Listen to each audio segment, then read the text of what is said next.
And now, the part of I don't agree with the GameStop bashers that actually talks about GameStop. This is MultimediaJay radio style for Saturday, August 3rd, 2019. Let's start the show. MultimediaJay radio style.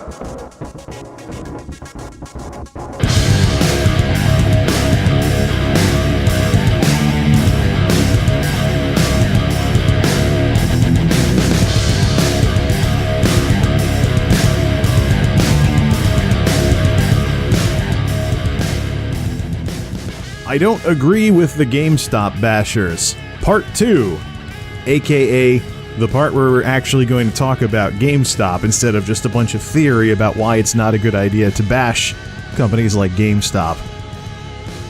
Took me long enough, right? Well, before we begin, one last dose of theory before we go putting this into practice here.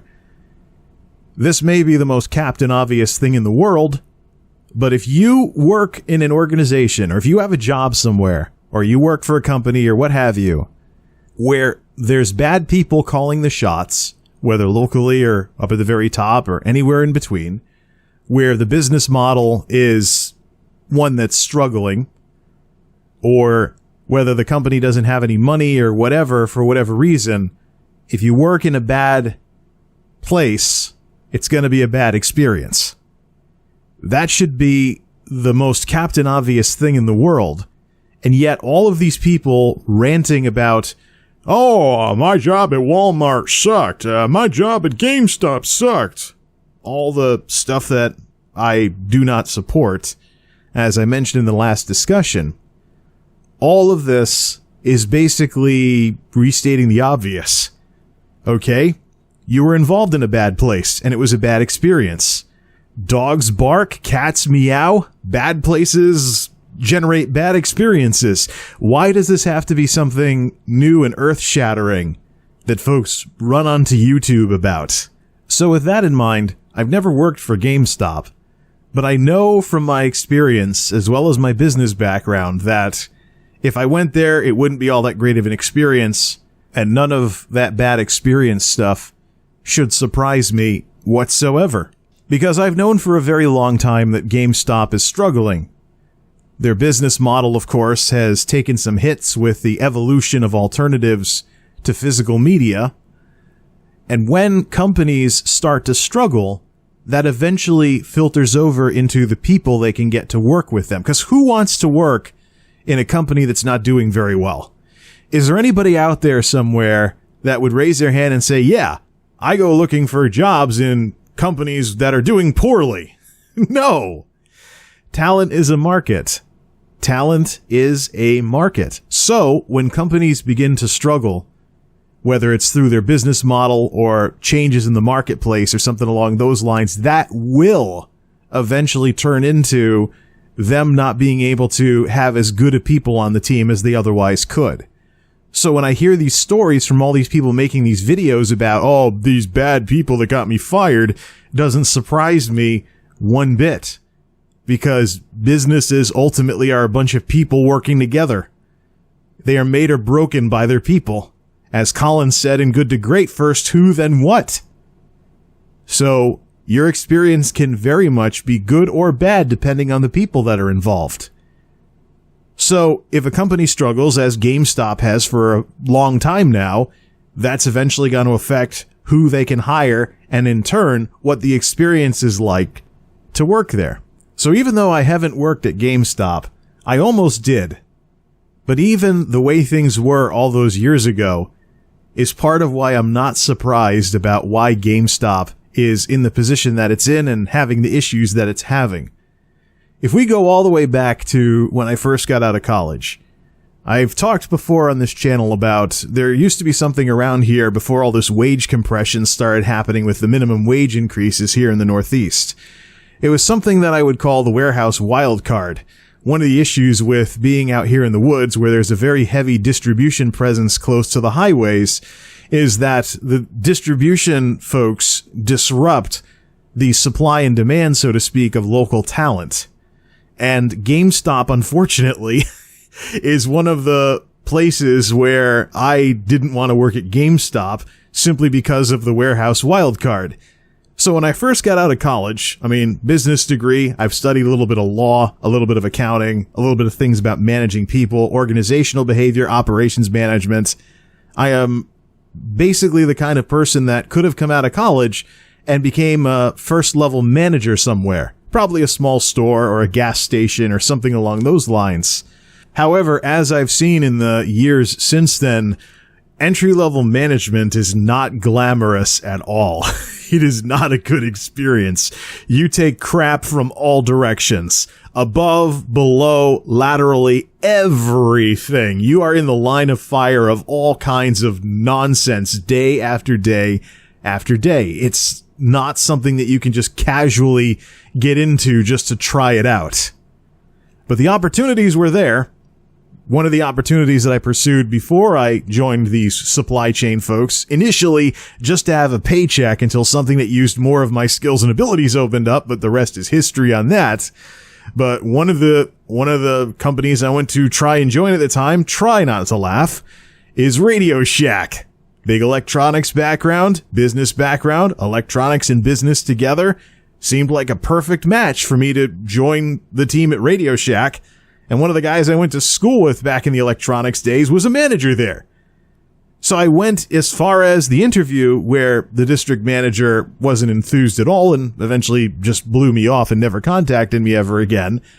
Nowadays, of course, I consider that a blessing in disguise because, well, we saw what happened to Radio Shack. But when small stores like Radio Shack or GameStop or whatnot were looking for lower-level, entry-level managers, oftentimes what they were advertising was just not very competitive. GameStop was looking for managers at a time when I was just starting to get involved in the supply chain stuff, and I was like, what am I doing in this warehouse? I'm like, I could be running a place. I could be running a small store. Oh, look, GameStop is looking for managers. I should check this out. And then I saw the posted salary. Granted, we are rolling back the clock many years here, going through several years of inflation in reverse, but the salary that GameStop was looking to pay their manager trainee was $30,000 a year. That was good at the time, when many jobs around here full-time would get you somewhere into the 20s, but it wasn't as good as some of what distribution could offer without many or all of the hassles that being an entry-level manager brings to the table. So here's the choice. And I by no means am anywhere near the only person who's done stuff like this, where you just compare the numbers. You're like, well, it is better to just work in a warehouse than do this thing I went to school for. So I could make $30,000 a year back in those days, putting up with all the stresses of running a small store and all the nonsense that managers put up with from all directions, or I could make $30,000 a year loading trucks. Just make sure the right pallets go into the right trailers and do the job safely. And whoop-de-doo, I might get a little sore, I might break a sweat, because work is work, duh. But $30,000 and none of the nonsense of what running a store entails. None of it. I felt weird at the time for using my common sense. I was like, well, that's weird. All that hassle and you'd make the same amount of money. It's just, just show up and load trucks all day. Yeah, it felt weird at the time, but it makes a lot more sense now. And so for those of you who work in small stores and you think that your store manager is a doofus or whatever, realize lower level management of a small store, entry-level management of a small store is nothing glamorous whatsoever.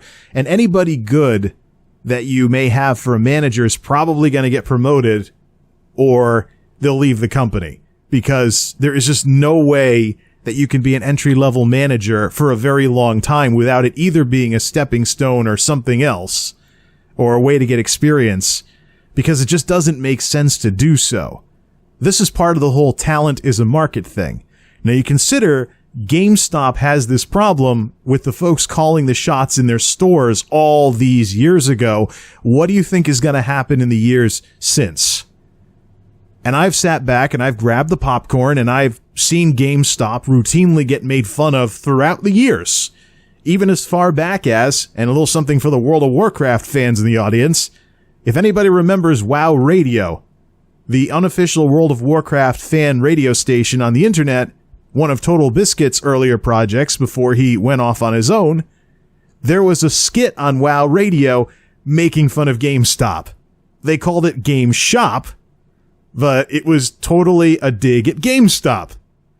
And so, to see all these videos in recent years, like this is some huge thing. Oh, GameStop, working at GameStop is terrible. Working at GameStop sucks. We're talking about a company with a challenged business model that has been the butt of jokes for many years. Once the bill comes due, so to speak, for all these missteps, what do you think it's going to be like? Back to my experience. Prior to the whole management debacle, $30,000 a year as a store manager versus $30,000 a year as someone loading trucks. Boy, what was that kind of laugh? Anyways, so in my college days buying video games on the internet, I was a big fan of EB Games, Electronics Boutique, of course, and eventually GameStop bought Electronics Boutique. And I had heard at the time that Electronics Boutique was being acquired, that GameStop was known for some pretty goofy stuff. So it's that long ago, and if it's been happening for all these years, why should anybody be surprised that the company's in the state that it's in nowadays and the experience working there isn't all that great? So I'm going to be going back to the same point over and over again with this, aren't I? So it's funny, too, because I hear about, whoa, GameStop, in order to boost used sales to their shareholders, are actually opening up brand new games, taking off the shrink wrap, and selling them as used copies. If that's really going on, it's the opposite of what they used to get made fun of for many years ago, which was that they would put a disc inside something or another, and they'd sell it as new. What happened to that? Has everyone forgotten that? That was the reverse of that. If really you can buy a game at a used price that's new because some joker broke the shrink wrap on it, I should be running out there to buy some games and just turn down the sales pitch for the credit cards or the magazines or something and check the receipt for any goofy stuff they might have tried to sneak into it if that stuff's going on. But yeah, and one of the games that I got burned on with regards to the, I swear this is new. I'm just going to put this disc, I'm going to pick up this disc and plop it in a case and sell you to it as new. Super Mario Galaxy on the Wii. I believe I did a rant video about this many years ago. And it's one of those horrible early YouTube vlog videos like, here's what happened, blah, blah, blah. But I think I still have it somewhere on the main system. But what happened was I went looking for Super Mario Galaxy because the game had come out and I wanted to check it out. Wanted to buy it new because in the heydays of optical disc gaming, I didn't want to buy a potentially scratched used copy or something like that. So I go to GameStop and they do the classic pull the disc out of the drawer, plop it in something and sell it to you as new. Oh, it's new. I swear it is. We broke the shrink wrap, but I swear it's new. Well, what happened was I got home and I noticed, I want to learn some more about the game. Let's read the instruction manual because I actually do that.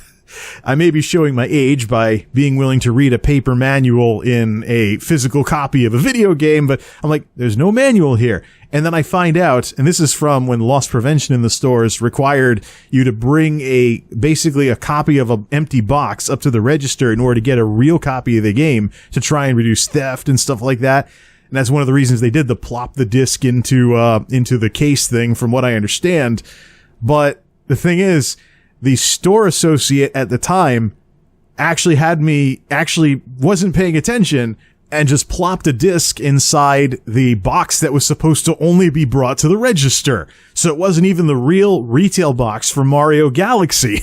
So I go back to the store the next day and I'm like, enough of these shenanigans. I want it new and I want it shrink wrapped. Of course, with what GameStop's been known for over the years, maybe they had a shrink wrap machine behind the scenes that I never knew about. Oh well, but eventually, different people on duty, the ASM or whoever it was at the time, was like, yeah, it was pretty stupid, man. Here, give me that thing. I'll go get you one right now. And so it was swapped out finally on try number 2. And multiple commuting costs, wear and tear on the car, gas and stuff like that. Finally, on try number 2, I finally had my brand new copy of Super Mario Galaxy. But you consider, around the time, people knew this stuff was going on. They knew that if they went to GameStop to buy something, they couldn't just go into the store and buy something, that they would try to get upsold or stupid stuff like that would go on. And this was all those years ago. So you figure consumers are getting annoyed by these practices in these stores all that time ago. What do you think is the case nowadays after years and years of that sort of stuff? Over the years, GameStop has taken what should have been the simple act of going to a video game store to buy a video game and overcomplicated it, inserted all these gotchas and catchphrases, tried to upsell the heck out of customers and all kinds of other stuff like that, to the point where it was very common knowledge for many years. If you went to buy video games at a GameStop, you had to bring your A game and pay very close attention to what was going on and not take any crap. Unfortunately, of course, as the corporate overlords did their thing, not taking any crap probably meant that you would get some people in the store in trouble because of all those metrics and stuff and things like that the goals they had to meet or something like that. And I certainly wasn't enthused when I first found out about that circle of life stuff for the first time. But for many years, it's been known quite commonly among consumers that if you go to GameStop, it's not going to be as simple as walking in and buying the video game that you're looking for. There's got to be something else going on. There's going to be some shenanigans you have to watch for. It's just, you can't just go buy anything there. And it's been that way for a very long time. And it has definitely been a deterrent to me going to any of their stores to buy anything. The last time that I can remember buying a video game from a GameStop store was World of Warcraft Warlords of Draenor, release day, November 2014, nearly 5 years ago.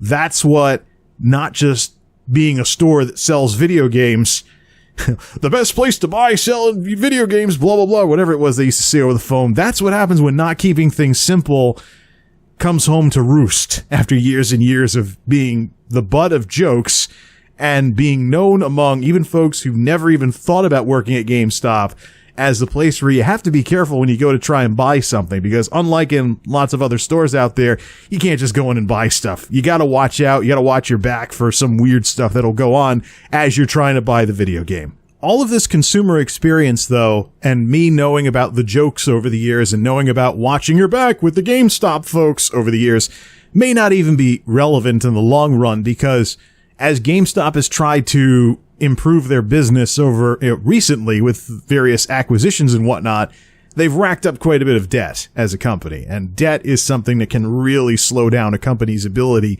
to adapt and change or get better at what it is that they do.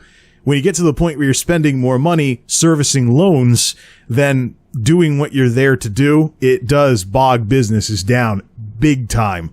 Debt is no better for businesses in some circumstances than it is for people, especially when you're talking about things like investment and store renovations and things where, as some folks say, you have to spend money to make money. Once that starts to become a problem because you have too much debt that you're servicing. So sadly, we may see, as far as I'm concerned, we may see the end of GameStop because of the debt alone. Never mind anything that they've done.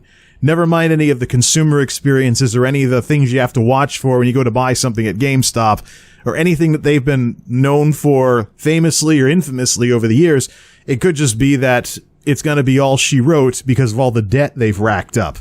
And that's pretty sad, because when I think about what GameStop should be, a place to go, a video game store where you go to buy video games, trade-ins, used copies, things like that. When I think about what GameStop should be, I think there's still room in the market for a company like GameStop that isn't GameStop. They may have too much debt to have there be any light at the end of the tunnel or some other reason, but I really think that if something like what we all think GameStop should be existed, there would probably be a market for those stores. There would probably be a dedicated customer base that would probably prefer going there over trying to find games at, say, Walmart or something. Because when you're talking about a store that only has one section of video games that only contain like recent hit releases and stuff like that, and maybe you want something else or you want a used copy or something along those lines, There's got to be some kind of business niche for something like GameStop the way we, the consumers, imagine it somewhere out there. But the current entity bearing the name, trying to do this stuff, I don't think is going to be able to do this. But I would love to see a company like GameStop do what a lot of us think GameStop should do. So we drive somewhere because we want to buy something right now, not wait for it to come in the mail or something like that. And hey, good, lots of video games. You got some used copies somewhere. There's an omni-channel element where it fuses in with the website, maybe smartphone type stuff where, we can get this from another store, or we can get this ordered, or we can do an omni-channel, order online, pick up in store, or we went to the store, it's not here, but, this thing on my phone says I can order it for blah, blah, blah, have it come to the store, pick it up later, or have it sent straight to my house, or something along those lines. There's gotta be some kind of way in which a business like GameStop can exist if people are still wanting to buy consoles and stuff like that. And there's still a place for a specialty retailer of this kind of stuff. Consoles are still a thing. Physical media is still a thing. It's not what it used to be because of the evolution, of alternatives to physical media. I don't want to say consumers moving away from physical media because I don't think that's the case at all. I just think that physical media, with its ups and downs, isn't being publicized the way that it should be versus the newfangled competition with digital streaming and account-based stuff. I think that's more the issue, that society is still going through the yay, new toy honeymoon phase with some of the alternatives to physical media, and they kind of forgot about physical media having some good characteristics as well. So I think there's a place for a GameStop-like business out there, but I don't know if the current entity bearing the name can really fill that niche anymore because of all the other stuff that's gone on with this retail company. I'd even say it's a brand issue. I mean, GameStop, even when they were buying Electronics Boutique, were already known for some goofy stuff at the time. So it may be the case that the brand needs to go away. And whatever this thing is that eventually fills this niche in the market has a different name, because for many years, I would say even decades at this point, I've associated GameStop with the stuff that I've been talking about. The issues in the stores, new and used, and blurring the line between those two, things along those lines. I just don't see the brand really working out for that much longer, even if the current leadership can find a way to turn the company around. So that's my experience and my viewpoint on the whole GameStop thing. That's what it is. But notice what it's not. I'm not coming on here and throwing a hissy fit in front of a webcam because a job at a company that's going through all of this stuff and has been for years, as far as I'm concerned, delivered the not so good goods. Because businesses have their haves and have-nots, just like individuals. If you work for one of the have-nots, your experience is not going to be as good as if you're working for one of the haves. That's just the way things are in a competitive market. So you can't just, besides everything I said in part one, you can't just come out here and make all these videos about, let me tell you my GameStop horror story about what it was like to work there. Because we all have to get over ourselves at some point. What you go through at GameStop, and it was such a horrible job, isn't that different than what you would see at other jobs that weren't all that great. And it's all part of the marketplace of talent, ideas, and folks wanting to work here but not there, and all that other stuff. It's just the way things shake out from day to day. And when you get to this point where you realize, yeah, it may be a rotten experience, but it's not anything that someone else couldn't go through, or something along those lines. That's when you start realizing, hey, it's a big world out there. If one player in the market like GameStop isn't all that great, either as a place to shop or a place to work, go shopping. You are technically a consumer as an employee. I mean, I've been talking about this for a while, not so much on YouTube, but, well, actually maybe in a few podcasts. But when you sell a product or service, you offer the product or service, and the customer offers you their money. When you hire somebody, you offer wages, benefits, compensation, stability in life, the experience of what it's like to be on your team, and the customer offers their time, skills, and abilities. It's a transaction, just like buying and selling when it comes to, jobs and stuff like that. So if you run into some bad apples and whatnot when you're working in places, just remember, where you are is not the only place that you could be or that you will be. So take a look around and see if you can move on with things instead of seeking vengeance through some vlog that's going to make people think that you have poor judgment or something. Or, well, look, this person had a lousy job at some lousy place somewhere and he's making this big deal out of it like all these other people on here.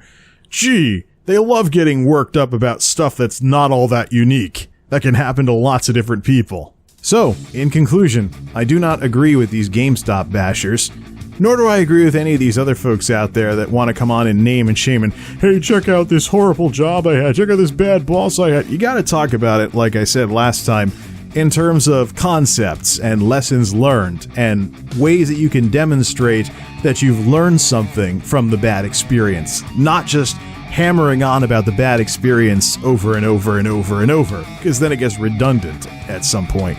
Talk about the thing rather than the person, stay mature about things, and deal in ideas, not insults.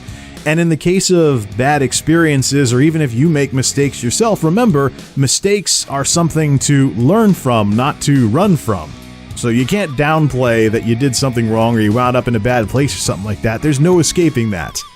But there is, as always, the opportunity to learn from experiences no matter how bad they were.